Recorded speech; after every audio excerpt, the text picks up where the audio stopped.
ቀንድ እንትን ዋሊያ ከትናንት ጀምሮ ማህበራዊ ሚዲያውን እየተቆጣጠሩና ከፊንቴክ ኢንቨስትመንት ግሩፕ ጋር በተያያዘ በቁጥጥር ስር ከዋሉት ታዋቂ አርቲስቶችና ተጽዕኖ ፈጣሪዎችን በተመለከተ በዛሬው ዕለት ፍርድ ቤት ቀርበው የነበረ ሲሆን ያልተጠበቀ ሌላ ቅሌትም ተሰምቷል።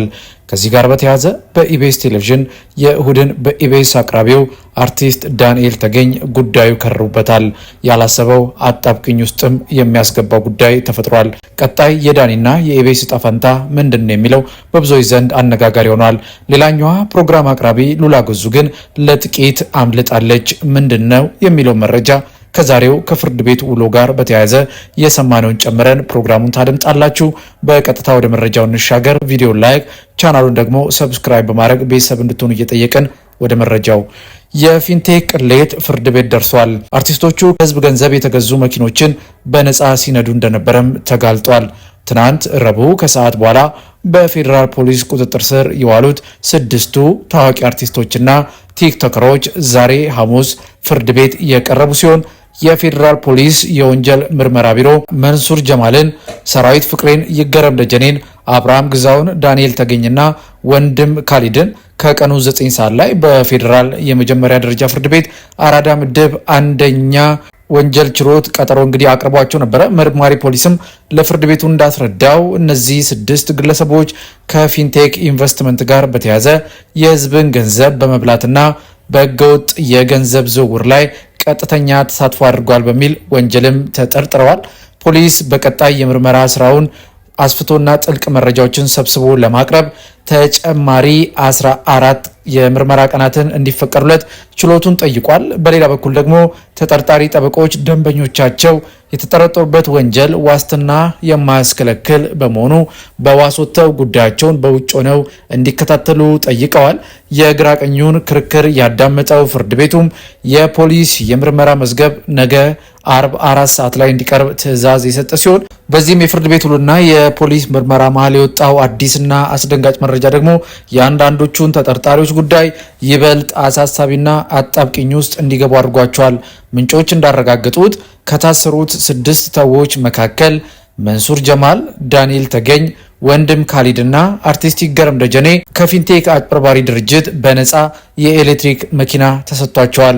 ምንም እንኳን የመኪኖቹ ባለቤትነት ሊብሬ በስማቸው የመዞር ሂደት ላይ ቢሆንም እነዚህ ታዋቂ ሰዎች ግን ከህዝብ በተቀማና በማጭበርበር በተሰበሰበ ገንዘብ የተገዙ መኪኖችን በነፃ ሲነዱ መቆየታቸው ተጋልጦ ይህ መረጃ ግለሰቦቹ ማስታወቂያ ብቻ ነው የሰራ ነው ከሚለው መከላከያ አልፈው ከድርጅቱ ጋር የጠበቀ የጥቅም ትስስር እንደነበራቸው ከዘርፋውም ቀጥተኛ ተጠቃሚ እንደነበሩ የሚያመላክት ከባድ ማስረጃ ሆኖባቸዋል።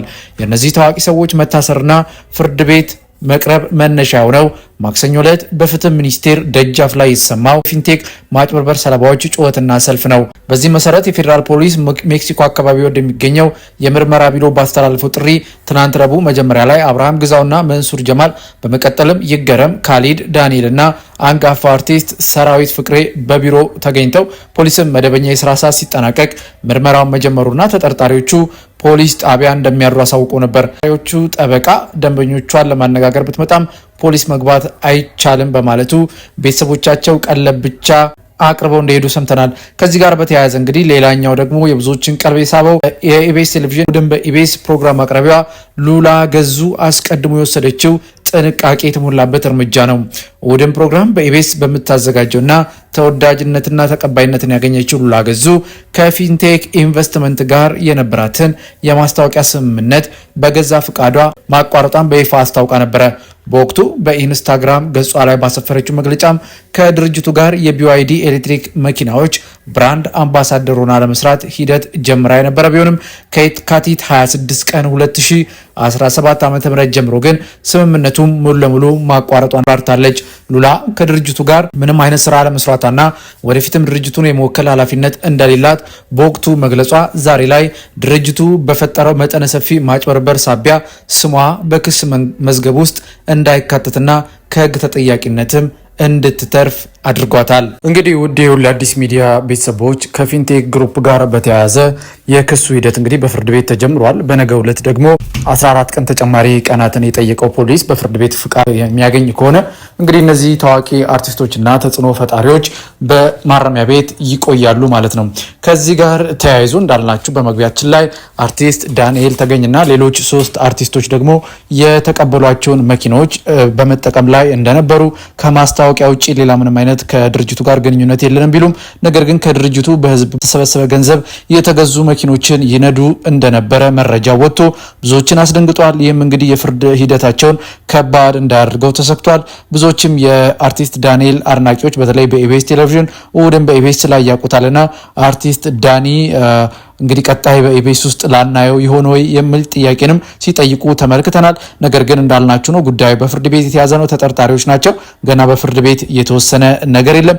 ከዚህ ጋር ተያይዞ ግን እንዳልናችሁ በመጨረሻ ላይ ሉላ ገዙ ከዚህ ሁሉ ሁነት አምልጣለች። ፈጣሪ ረድቷታል ማለት ይቻላል። እሷም በ2017 ላይ ነው እንግዲህ ባሳለፍነው ዓመት ከድርጅቱ ጋር ምንም አይነት ግንኙነት የለኝም ብላ በይፋ በማሳወቋ ነገር ግን ከዛ በፊት እንግዲህ ድርጅቱ አምባሳደር ሊያረጋት አነጋግሯት እሷም ፈቃደኝነቷን ገልጻ የነበረ ቢሆንም ነገር ግን በፍጥነት ማለት ይቻላል ከዚህ በኋላ ከድርጅቱ ጋር ምንም አይነት ግንኙነት የለኝም ብላ በይፋ በማድረጓ እንግዲህ በዛሬው ዕለት ከተከሰሱት ተጠርጣሪዎች መካከል ውስጥ ስሟ እንዳይገኝ ሆኗል።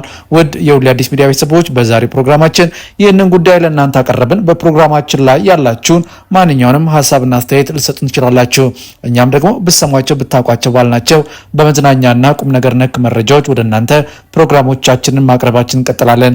የምንለቃቸውን ቪዲዮዎች ላይክና ሼር፣ ቻናሉን ደግሞ ሰብስክራይብ ያደርጋችሁ ቤተሰብ እንድትሆኑን እየጠየቅን በእርግጥ በምንሰጣችሁ መረጃዎች አምናችሁና ፈቅዳችሁ ቪዲዮቻችንን ላይክ ቻናሉን ደግሞ ሰብስክራይብ በማድረግ ከ34,000 በላይ ሰብስክራይበርስ እንድንደርስ ስላገዛችሁን ምስጋናችን ላቅ ያለ ነው። በሚቀጥለው በሌላ ፕሮግራም እስከምንገናኝ በያላችሁበት የዓለም ጥግ ሁሉ ሰላም፣ ፍቅር፣ ጤና ለሁላችሁም እየተመኘን በዚሁ ተሰናበትን። መልካም ጊዜ ይሁንላችሁ።